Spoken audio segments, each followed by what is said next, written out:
Capítulo 2. El derecho como discurso. Para lograr desarrollarse, la sociología jurídica requiere un concepto útil de derecho. Sin embargo, esta tarea se dificulta por la función social que tradicionalmente se le adjudica al abogado. ¿A qué se refiere esto?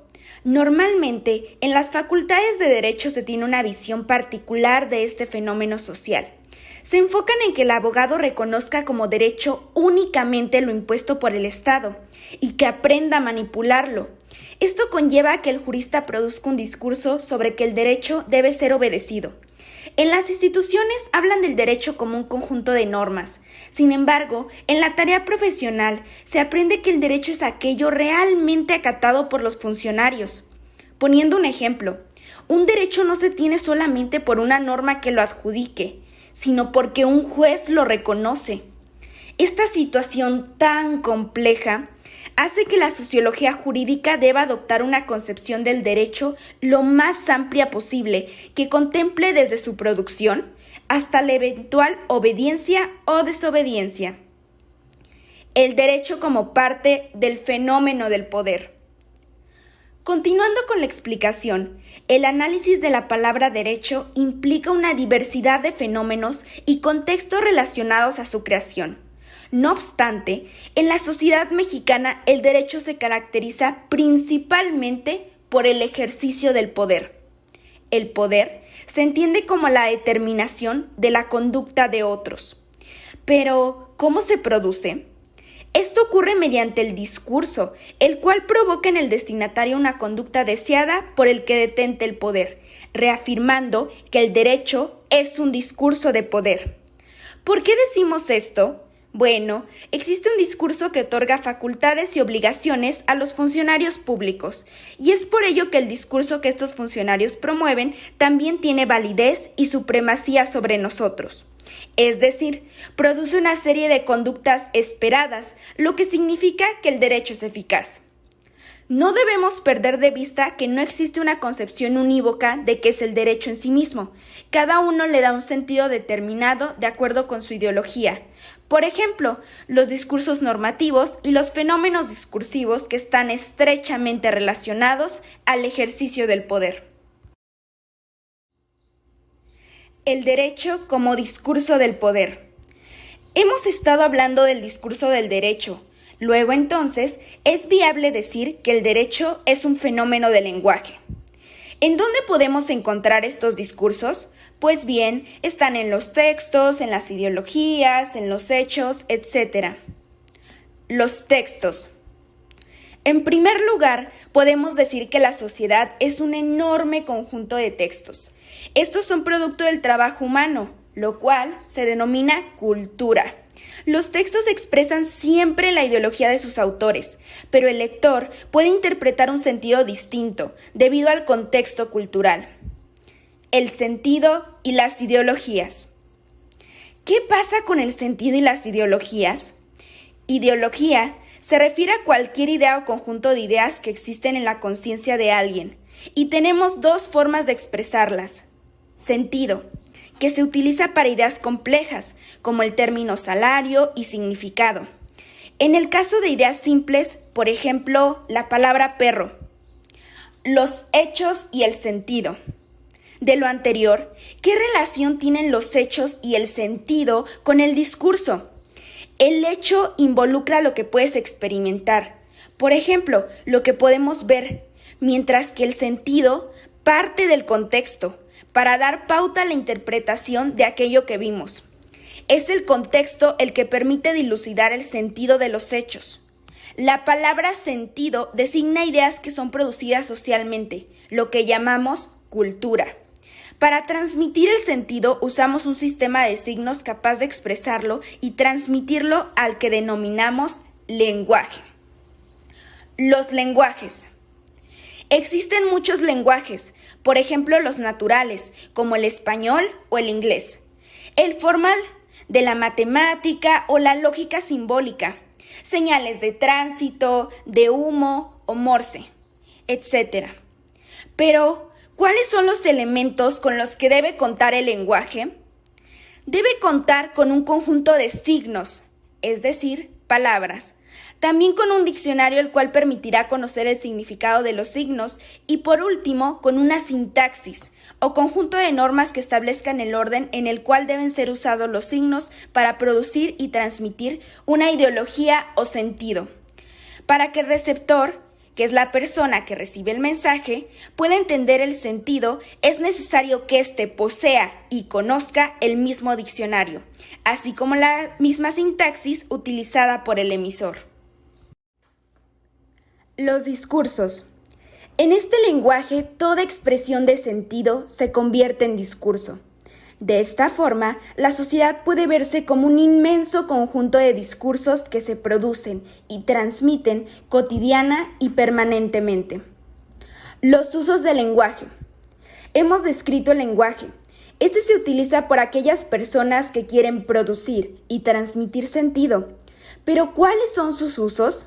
En primer lugar, tenemos el uso descriptivo del lenguaje, el cual es empleado para hablar del mundo sin intervenir en él. Solo es observación y descripción sin intentar participar en su desarrollo normal. También pueden ser verdaderos o falsos. Un claro ejemplo es cuando informamos sobre el clima. En segundo lugar, tenemos el uso prescriptivo del lenguaje. A diferencia del anterior, este tiene el expreso objetivo de intervenir en el desarrollo del contexto social en el que se produce el discurso. Son autorizantes, con ejercicio de poder. Estos pueden ser válidos o inválidos, convenientes o inconvenientes, justos o injustos, pero no pueden ser verdaderos ni falsos. El ejemplo más claro de este son los mandatos y las normas, el discurso y el poder. Por otra parte, la acción es un concepto muy importante dentro del derecho. Esta es entendida para Weber como una conducta humana, bien consista en un hacer externo o interno, ya en un omitir o permitir, siempre que el sujeto o los sujetos de la acción enlacen a ella un sentido subjetivo. Además, las acciones pueden ser consideradas como textos, ya que en ellas se puede leer el sentido que les ha impreso su productor y encontrar así una ideología. Sin embargo, la acción específica que interesa a la sociología jurídica es la de tipo social, que es la actividad humana tendiente a ejercer el poder o determinar la conducta de otro, la cual puede ser influida por el poder al imponer la propia voluntad dentro de una relación social, tal como lo señaló en su momento Weber. El ejemplo más apropiado de los conceptos anteriores sería el de norma jurídica, ya que tiene el sentido de dirigirse a otro y además imponer su voluntad. Entonces, con el emisor del mensaje, el sentido que está dirigido a determinar la conducta de otro, y el receptor constituyen la figura del esquema del poder. Hablando del poder, se ha observado que en algunas ciudades este no se ejerce de la misma manera que en la nuestra. Suele tratarse de sociedades que no disponen de un cuerpo especializado de funcionarios. Son más mesurados, debido a que no cuentan con los medios como para retirar a algunos de sus miembros de la producción y destinarlos a esta clase de actividades. Existe una diferencia crucial entre sociedades y otras como la nuestra, ya que en la primera, el poder no se ejerce políticamente porque para que sea poder político requiere ser ejercido por un cuerpo especializado de funcionarios. Un ejemplo podría ser el gobierno de México. Las ciencias sociales concluyen que en tales sociedades no existe un Estado debido a la falta de poder político, y solo asignan el orden normativo de las sociedades como Estado de Derecho. Vale la pena decir que no se puede separar el concepto de política del de violencia, debido a la característica esencial del poder político, la cual es la monopolización de la violencia legítima. Discursos descriptivos.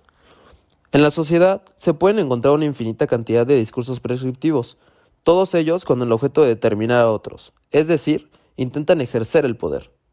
En este sentido, el derecho, al ser un discurso que determina el actuar de una sociedad, pertenece a esta clase de discursos.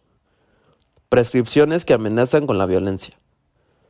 Podemos distinguir un género especial de discursos, particularmente los que amenazan con la violencia, es decir, representan una sanción que es aplicada a un evento determinado utilizando la violencia física contra el infractor o desobediente. Un ejemplo de ello es que tanto el ladrón de bancos amenaza con la violencia como lo hace el policía que nos ordena detenernos y acompañarlo. Los discursos prescriptivos autorizados. Los discursos son producidos por actores sociales, es decir, otro discurso anterior autoriza el discurso posterior.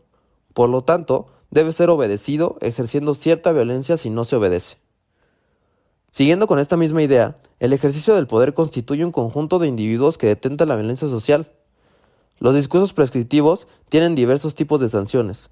En algunos casos consiste en la aplicación de violencia por los funcionarios encargados de ella. Debido a ello, es entendida conforme al contexto de la sociedad de la que se trate.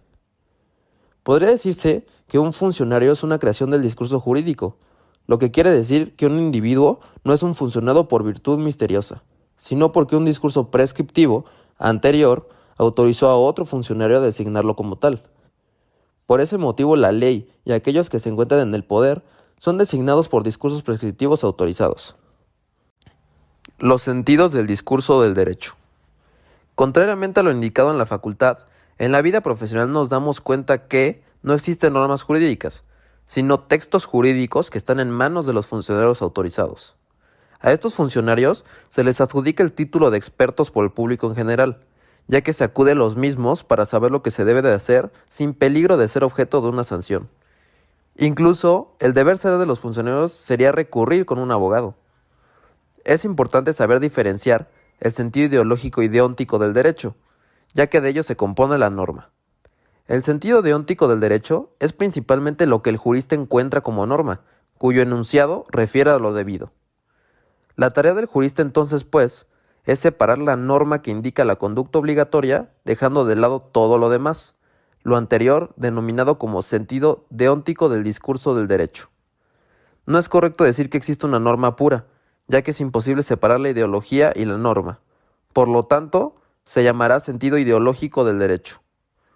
Un ejemplo es el de la Ley Federal del Trabajo, que establece la obligatoriedad de pagar el salario. El sentido deóntico es el de la obligación de pagar una suma de dinero. El sentido ideológico es la palabra salario. El sentido de la palabra salario es una lucha ideológica entre socialistas y capitalistas. El discurso del derecho señala obligatoria pagar una suma de dinero todas las quincenas, pero esta tiene una eficacia diferente al sentido de la norma. Si todos los capitalistas pagaran los salarios el día convenido, eso constituiría la efectividad del sentido deóntico de la norma. Y puede ser que los juristas y el público crean y acepten la ideología según la cual el salario es equivalente a la fuerza del trabajo. Discurso del derecho y discurso jurídico. Finalmente, existen dos tipos de discurso. El de derecho, que es el de los funcionarios autorizados, y el discurso jurídico, que es el que se produce cotidianamente por cualquier persona.